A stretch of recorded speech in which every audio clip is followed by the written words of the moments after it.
बिस्मिल्लाहिर्रहमानिर्रहीम। अस्सलाम वालेकुम डियर स्टूडेंट। आज का जो हमारा टॉपिक है उसमें हमने सेक्स लिंकेज इन ह्यूमंस को डिस्कस करना स्टार्ट करना है। अगला सारा पोर्शन हमारा तकरीबन इसी से रिलेटेड होगा। तो सेक्स लिंकेज इन ह्यूमंस का वही कॉन्सेप्ट है जो हम ऑलरेडी पहले डिस्कस कर चुके हैं कि कुछ करैक्टर ऐसे हैं जो ह्यूमंस में इनहेरिट होते हैं पेरेंट से ऑफस्प्रिंग में सेक्स क्रोमोसोम के ज़रिए से। लेकिन अगर ह्यूमंस की बात करें तो ह्यूमंस में भी दो किस्म के क्रोमोसोम है, एक्स है और वाई है। तो वो करैक्टर जो एक्स क्रोमोसोम के ज़रिए से इनहेरिट होंगे उनको एक्स लिंक ट्रेट्स कहेंगे, और जो वाई क्रोमोसोम के ज़रिए से इनहेरिट होंगे तो वो वाई लिंक ट्रेट कहलाएंगे। चूँकि ह्यूमंस में एक्स पेयर की शक्ल में भी हो सकता है तो इस पे पाए जाने वाले जीन्स भी पेयर की शक्ल में हो सकते हैं। तो जब भी पेयर की बात आएगी तो दो पॉसिबिलिटी हो सकती हैं कि वो जीन डोमिनेट भी हो सकते हैं, वो रिसेसिव भी हो सकते हैं। अच्छा, ह्यूमंस के अंदर एक थोड़ा सा प्रॉब्लम ये आता है, जैसे ड्रोसोफिला के अंदर एक्सपेरिमेंट हुआ कि जो साइंटिस्ट ने अपनी मर्जी से मेटिंग करवाई। ह्यूमन के अंदर जो एक्सपेरिमेंटल मेटिंग है वो पॉसिबल नहीं होती, और इनहेरिटेंस के जो रिजल्ट हैं वो काफ़ी सारी जनरेशन में स्टडी किए जाते हैं। तो इस वजह से ह्यूमंस के अंदर चूँकि एक्सपेरिमेंटल मेटिंग पॉसिबल नहीं है तो ह्यूमंस के अंदर जब भी इनहेरिटेंस की स्टडी की जाएगी वो शजरे नस्ब के ज़रिए से की जाएगी। शजर नस्ब को इंग्लिश में हम पेडिग्री बोलते हैं। तो ह्यूमंस में जब भी इनहेरिटेंस स्टडी किया जाएगा तो किसके ज़रिए से किया जाएगा? पेडिग्री की स्टडी से, शजर नस्ब में। जैसे फॉर एग्जांपल एक मैं कहता हूँ कि दादा है, उसकी अगली जनरेशन है वालदेन वाली, उससे अगली जनरेशन है जो ग्रैंड जनरेशन है, पोते वगैरह जो होते हैं। उसके बाद आप कह सकते हैं लेकिन वो जो दादा है वो भी तो जाहिर बात है किसी न किसी का बेटा होगा। तो दादा से जो ऊपर वाला जनरेशन है जिसको आप परदादा भी कह सकते हैं, तो उस दादा से अपने वालदैन की इन्फॉर्मेशन भी ली, उसके दादा की इन्फॉर्मेशन, दादा से उसके दादा की इन्फॉर्मेशन भी ली, उसके परदादा की इन्फॉर्मेशन भी ली जा सकती। तो इस तरह हम काफ़ी सारी यानी एक शख्स से अपनी पहली 3-4 जनरेशन की और आने वाली जो 1-2 जनरेशन है उनकी इन्फॉर्मेशन को इकट्ठी करके, और अगर हमारे पास कोई 7-8 जनरेशन का डाटा आ जाए तो हम आसानी से इनहेरिटेंस के पैटर्न को स्टडी कर सकते हैं। तो इस वजह से ह्यूमंस के अंदर जब भी हमने इनहेरिटेंस के पैटर्न को स्टडी करना है तो उसके लिए हम पेडिग्री स्टडी करते हैं कि शजरे नस्ब के ज़रिए से कि वो किस तरह पैटर्न इनहेरिट हो रहा है। अच्छा, हम सेक्स लिंकेज के हवाले से अगर ह्यूमंस की बात करें तो यहाँ ज़्यादातर हम डिजीज़ वगैरह को स्टडी करेंगे। तो पहला जो पोर्शन है वो हमारे पास होगा वो एक्स लिंक रिसेसिव ट्रेट्स का होगा, या एक्स लिंक रिसेसिव जीन्स का होगा। तो उसमें पहली जो एग्जांपल आपकी बुक में डिस्कस की गई है वो हीमोफीलिया की जेनेटिक्स की डिस्कस की गई। हीमोफीलिया एक ऐसी डिजीज़ है, पहले इस डिजीज़ को समझे फिर इसके इनहेरिटेंस पैटर्न को हम समझेंगे। तो सबसे पहले हीमोफीलिया है क्या? हीमोफीलिया उस डिजीज़ को कहा जाता है जिसमें क्लॉटिंग नहीं होती ब्लड की। क्लॉटिंग क्यों ज़रूरी है? जैसे खुदा ना खास्ता किसी को चोट वगैरह लगी तो वहाँ से ब्लड निकलना शुरू हो गया तो एक नॉर्मल शख्स में फ़ौरन ही ब्लड क्लॉटिंग हो जाएगी, और वो ब्लड क्लॉटिंग फिर उस ब्लड लॉस से प्रिवेंट करेगी, यानी मज़ीद खून ज़ाया होने से बचाएगी। लेकिन अगर खुदा न खास्ता किसी को कट लग गया लेकिन वहाँ ब्लड क्लॉटिंग नहीं हो रही तो वो ब्लड ज़ाया होता चला जाएगा, और उसके बाद हो सकता है ब्लड ख़त्म हो जाए या उसकी कमी इतनी ज़्यादा हो जाए कि उसकी डेथ हो जाए। तो हीमोफीलिया के पेशेंट में क्या होता है कि वो जो हमारे पास ब्लड क्लॉटिंग फैक्टर्स हैं, वो प्रोटीन्स जिन्होंने ब्लड क्लॉटिंग करवानी है उनमें से कोई ना कोई प्रोटीन एब्सेंट होती है जिसकी वजह से वो पूरा जो ब्लड क्लॉटिंग का मैकेनिज्म है वो डिस्टर्ब हो जाता है। और अगर ये ब्लड क्लॉटिंग का मैकेनिज्म डिस्टर्ब हो जाए तो क्लॉटिंग नहीं होगी, और फिर इफेक्ट क्या होगा कि माइनर सा कट एक शख्स की जान ले सकते हैं। ऐसे मरीज को अगर थोड़ी सी भी चोट लगे तो ब्लड इतना ज़ाया होगा कि उसकी डेथ हो सकती है। तो हीमोफीलिया में क्या होता है? Clotting factors they are the special proteins जिन्होंने क्लॉटिंग का प्रोसेस करवाना है। अगर ये एब्सेंस हो या ये ख़राब हो जाए तो जिसकी वजह से क्लॉटिंग नहीं होगी, और ऐसी कंडीशन को हम कहते हैं हीमोफीलिया। इफेक्ट क्या होगा कि जो अगर इस शख्स को, इस पेशेंट को माइनर से कट भी लगता है तो इतनी ज़्यादा ब्लीडिंग होगी कि वो उसकी डेथ हो जाएगी। अच्छा, सबसे पहले क्लॉटिंग फैक्टर कौन कौन से हैं तो उसको थोड़ा सा आप लोगों ने समझना। मैंने बहुत शॉर्टली जो क्लॉटिंग मैकेनिज्म है उसको यहाँ डिस्क्राइब किया है, वैसे तो इसकी बहुत ज़्यादा डिटेल है लेकिन हम चूँकि अपने मतलब की बात निकालेंगे इससे। तो सबसे पहले जब हम क्लॉटिंग कैस्केड की बात करते हैं, क्लॉटिंग कैस्केड का मतलब ये होगा कि वो स्टेप्स जिसके ज़रिए से ब्लड क्लॉट करेगा, तो इसको हम कहते हैं क्लॉटिंग कैस्केड। और इसमें तकरीबन 12 से 13 फैक्टर हैं जो इन्वॉल्व होते हैं, जो इस क्लॉटिंग प्रोसेस को करवा रहे होते हैं। अब क्लॉटिंग होती कैसे है? सबसे पहले जिस जगह टिश्यू डैमेज होता है तो वहां दो किस्म के मैकेनिज्म एक्टिवेट होते हैं। एक मैकेनिज्म को हम कहते हैं इंट्रिंसिक, ये थोड़ा लेंथी मैकेनिज्म है, और दूसरे मैकेनिज्म को हम कहते हैं एक्सट्रिंसिक। इंट्रिंसिक मैकेनिज्म में क्या होता है कि एक प्रोटीन जिसको फैक्टर 12 कहा जाता है, जो ही टिश्यू डैमेज होता है तो यहाँ से कुछ केमिकल रिलीज होते हैं, वो इस फैक्टर 12 को एक्टिवेट कर देते हैं। ए यहाँ रिप्रेजेंट करेगा एक्टिवेशन को, यानी नॉर्मली ब्लड के अंदर जो फैक्टर 12 है वो इनएक्टिव फॉर्म में होता है, लेकिन टिश्यू डैमेज होने के बाद जो केमिकल रिलीज हुए उन्होंने क्या किया, इस फैक्टर 12 को एक्टिवेट कर दिया। अब ये जो फैक्टर 12 है ये फैक्टर 11 को एक्टिवेट करेंगे, और जो फैक्टर 11 है वो फैक्टर 9 को एक्टिवेट करेंगे। ठीक है, तो यहाँ 10 में से 10 आगे जाके इस्तेमाल होगा। फैक्टर 12 एक्टिवेट हुआ, फैक्टर 12 ने फैक्टर 11 को एक्टिवेट किया, और फैक्टर 11 ने फैक्टर 9 को एक्टिवेट किया। अब ये जो फैक्टर 9 है ये फैक्टर 8 की मौजूदगी में फैक्टर 10 को एक्टिवेट कर रहा है, तो यहाँ एक्टिवेशन ऑफ फैक्टर 10 हुई। अच्छा, फैक्टर 10 एक कॉमन पॉइंट है इंट्रिंसिक का भी और एक्सट्रिंसिक का भी। एक्सट्रिंसिक में क्या हो रहा है कि वो जो केमिकल रिलीज हो रहे हैं वो फैक्टर 7 को एक्टिवेट करते हैं, और फैक्टर 7 डायरेक्टली फैक्टर 10 को क्या कर रहा होता है, एक्टिवेट कर रहा होता है। अब फैक्टर 10 क्या करता है कि हमारी जो ब्लड है, प्लाज्मा है, उसमें एक प्रोटीन होती है जिसको हम कहते हैं प्रोथ्रोम्बिन, इसको फैक्टर 2 भी कहा जा सकता है। वो थ्रोम्बिन में कन्वर्ट हो जाता है, तो इसको हम कहेंगे कि ये फैक्टर 2 एक्टिवेट हो गया। अब ये जो थ्रोम्बिन है ये फिर हमारी एक प्लाज्मा प्रोटीन है जिसको हम कहते हैं फाइब्रिनोजिन, उसको फाइब्रिन में कन्वर्ट करेगा, इसको फैक्टर 1 भी कहा जा सकता है। और जो फाइब्रिन है वो फैक्टर 13 की मौजूदगी में ब्लड क्लॉट करवाएगा। ठीक है, तो ये काफ़ी सारे फैक्टर्स हैं जिसकी वजह से फाइनली ब्लड क्लॉट करता है। इसको हम कहते हैं क्लॉटिंग कैस्केड, कि एक्टिवेशन ऑफ डिफरेंट फैक्टर, वो एक पूरा कैस्केड कहते हैं बहुत सारी चीज़ों को इकट्ठा, एक तूफान आप कह सकते हैं कि फैक्टर का एक तूफान एक्टिवेट होगा और उसके बाद फिर ब्लड क्लॉटिंग होगी। अगर इनमें से कोई एक फैक्टर भी एब्सेंट हो तो ब्लड क्लॉटिंग नहीं होगी, जिससे कौन सी डिजीज हो सकती है, हीमोफीलिया। अब ये जितने भी फैक्टर हैं दीज आर द प्रोटीन्स, और हम बहुत डिटेल से क्रोमोसोम वाले चैप्टर में हमने डिस्कस किया था कि जितनी भी प्रोटीन है they are specified by the genes, उनको जीन्स बनवा रहे हैं। तो इसका मतलब ये हुआ कि इन सारे फैक्टर्स का ताल्लुक जीन के साथ है। अगर खुदा ना खास इन फैक्टर के जीन्स में प्रॉब्लम आ जाए तो ये फैक्टर खराब हो जाएंगे या बनेंगे नहीं, जिसकी वजह से ब्लड क्लॉटिंग नहीं होगी। तो यहाँ चूंकि काफ़ी सारे फैक्टर्स हैं तो इस वजह से जब हम हीमोफीलिया की बात करते हैं तो हीमोफीलिया को हम क्लासीफाई करते हैं on the basis of factor they have missed, कि जिनके अंदर कमी होगी उसी बुनियाद पे हमने हीमोफीलिया की क्लासिफिकेशन की है। अच्छा, इन फैक्टर्स के जीन्स सेक्स क्रोमोसोम पे भी हो सकते हैं, इन फैक्टर के जीन्स ऑटोसोम पे भी हो सकते हैं। जैसे आपकी बुक में 3 टाइप्स हैं जो हीमोफीलिया की डिस्कस की हैं।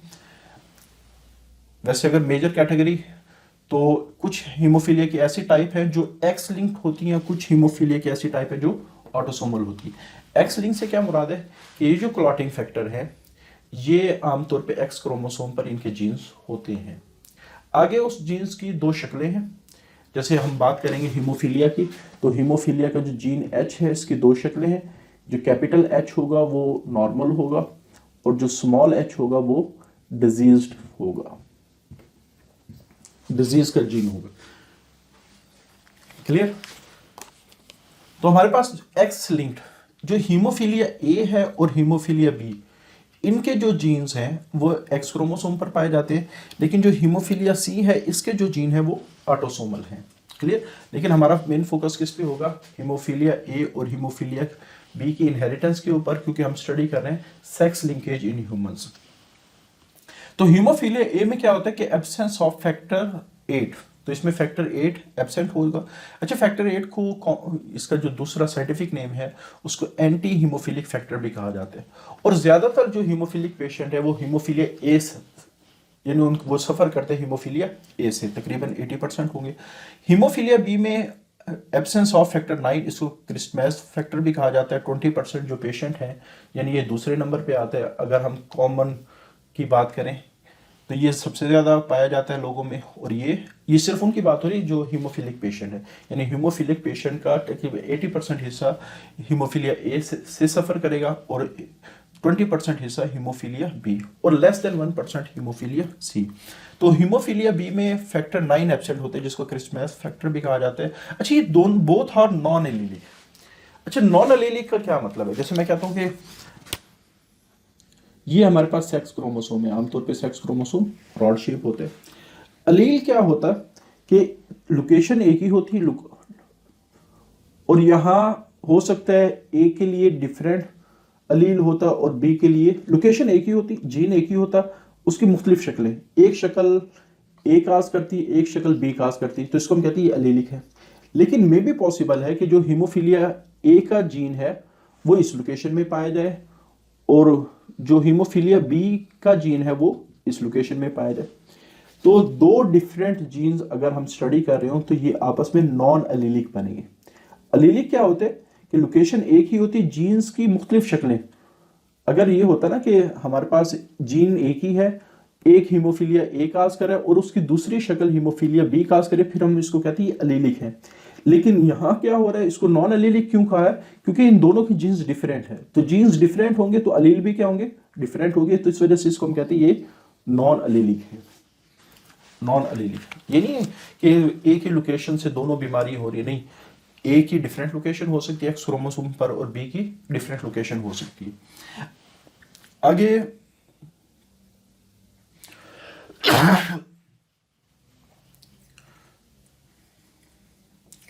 इनहेरिटेंस की अगर हम बात करें तो इनहेरिटेंस को हमने डिटेल में स्टडी कर लिया है। जो एक्स लिंक इनहेरिटेंस है वो जिगजैग पैटर्न के जरिए से मूव करती है। जिगजैग पैटर्न में क्या होता है कि इसमें जो ग्रैंड मैटरनल फादर है यानी नाना से पहले जीन आएगा मदर में और फिर यहां से जीन आएगा सन में, यानी इसमें मेल से फीमेल में और फीमेल से मेल में जीन आता है। या आप इसको कह सकते हैं फीमेल से मेल में और मेल से फिर दोबारा फीमेल में जीन आ सकता है। यानी ये जो जीन है अगर पहले ग्रैंड मेटल नाना में होगा, फिर माँ में आएगा, फिर उसके सन में आएगा। तो इस तरह का जो पैटर्न है इसको हम कहते हैं ये जिगजैग पैटर्न है। ये दूसरे केस में अगर इसको ग्रैंड पैटर्नल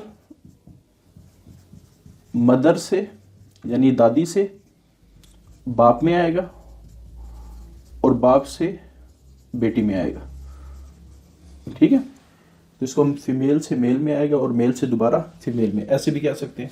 तो बहरहाल ये फादर से बेटी में आ रहे होते और मदर से बेटे में जा रहे होते, यानी फादर से ये डॉटर में आ रहा होता है, अगर मदर में है तो मदर से ये सन में जा सकते। वैसे मदर का डॉटर में भी आ सकता है, लेकिन हम चूंकि अपोजिट जेंडर की बात कर रहे हैं तो ये इस तरह क्रिस क्रॉस के फादर से ये डॉटर में आएगा और मदर से ये सन में जाएगा, ठीक है। तो इसको हम कहते हैं जिगजैग पैटर्न, या इसको हमने क्रिस क्रॉस पैटर्न कहा था और इसको एक और हमने कहा था स्किप जनरेशन। तो ये सारी डिटेल हम पहले डिस्कस कर चुके हैं।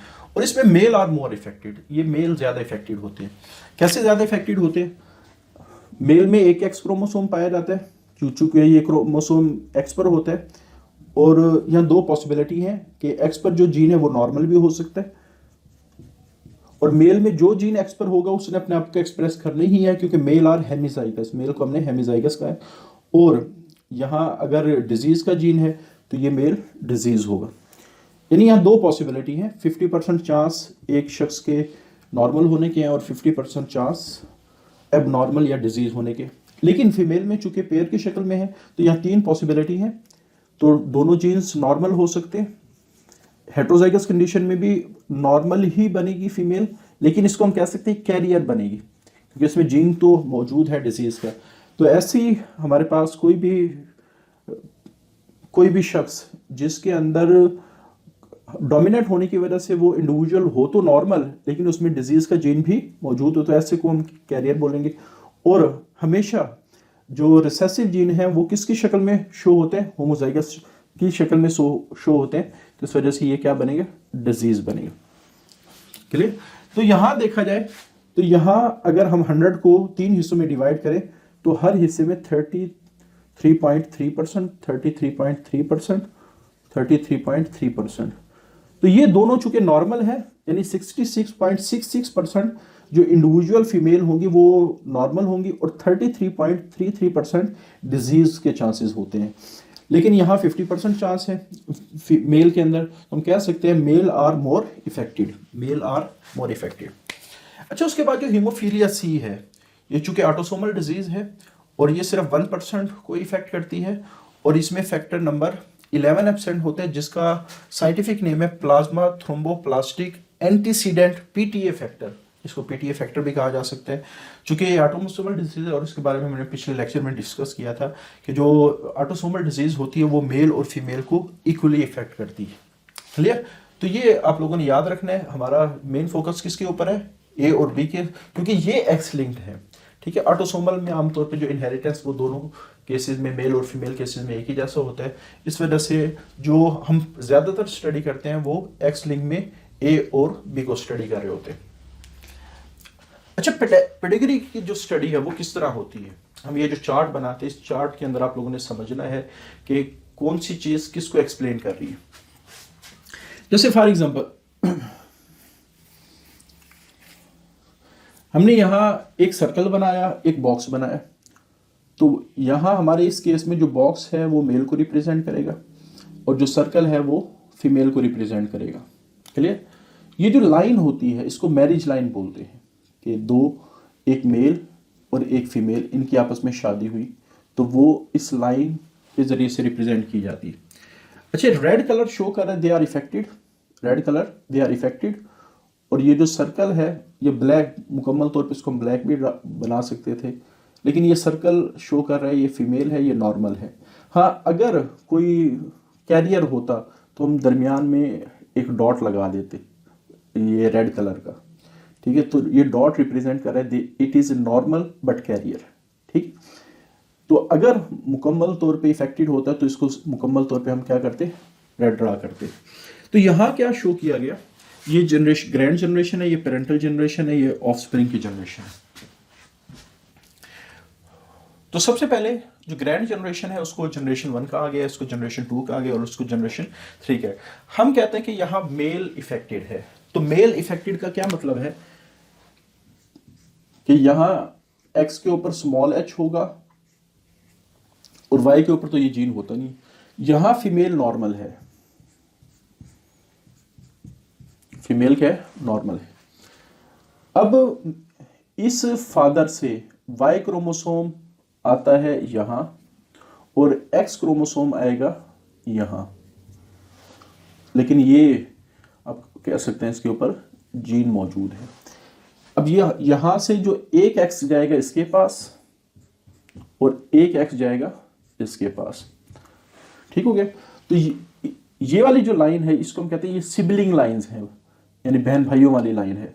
तो इसमें जो भाई होगा या बेटा होगा वो तो नॉर्मल होगा, लेकिन जो बेटी है वो क्या है तो नॉर्मल, क्योंकि ये जो कैपिटल एच है ये अपना इफेक्ट शो करेगा, और कैपिटल एच किसके लिए? नॉर्मल के लिए।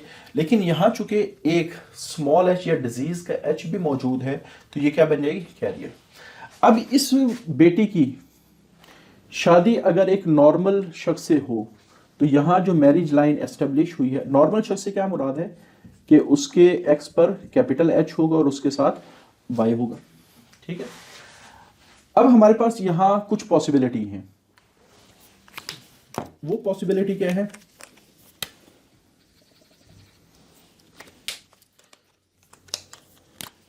जैसे मैंने यहां 4 पॉसिबिलिटी बनाई है।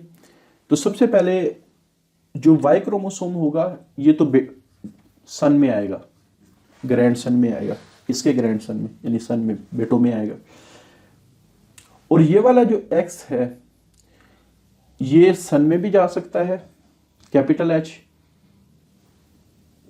क्योंकि यहां कितने एक्स है? 2। तो सन में स्मॉल एच भी जा सकता है और कैपिटल एच भी जा सकता है। तो अगर सन में कैपिटल एच चला जाए तो ये नॉर्मल हो जाएगा, अगर स्मॉल एच चला जाए तो इफेक्टेड हो जाएगा। इसी तरह जो फादर का एक्स क्रोमोसोम है वो डॉटर के पास आएगा, क्योंकि यहाँ फादर के एक्स क्रोमोसोम नॉर्मल है। अब यहाँ भी दो पॉसिबिलिटी हैं कि हमारे पास ये जो एक्स है वो डॉटर में नॉर्मल भी जा सकते हैं और मुफली, बल्कि हमने अगर यहाँ हम स्मॉल एच लिखेंगे तो ये कैरियर बन जाएगा, ये कैरियर बन जाएगा।